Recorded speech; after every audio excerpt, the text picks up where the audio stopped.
Dwi yma bore yma yn Llansannan hefo Eifion o Fenter Bro Aled.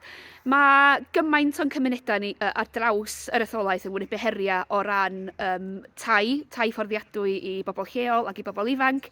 Mae Menter Bro Aled yn trio gweithredu ar hyn, yn dydi Eifion? Yndan, Gewch chi egluro i fi beth ydych chi'n neud? Mae yna dir yn y pentref yma sydd yn ddigon o maint i godi 7 tŷ, cymysgedd o 2 lofft a 3 llofft, ond cyn fedde Menter Bro Aled symud ymlaen a gweithredu a derbyn arian a grantiau a pethau felly, mae'r rhaid i ni ddangos angen tai fforddiadwy yn y pentref yma, a dwi'n erfyn ar y Raifing sydd angen cartref yn y dyfodol a ddim dyfodol rhy bell i gofrestru ei anghenion efo tai teg.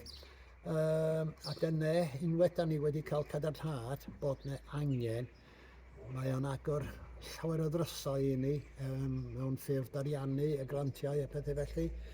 Mae werth cael golwg ar gwefan tai teg am y gwaith sy'n digwydd yno ac mae werth cofrestru. Hyd yn oed ydych chi ddim yn gweld tai sydd yn siwtio'ch anghenion chi ar y pryd. Fel mae Eifion di egluro, os ydych chi'n cofrestru a dangos ar angen, mae hynna'n gallu agor y drws i ddatblygu tai sydd yn siwtio beth ydych chi angen yn eich cymunedau chi. Diolch.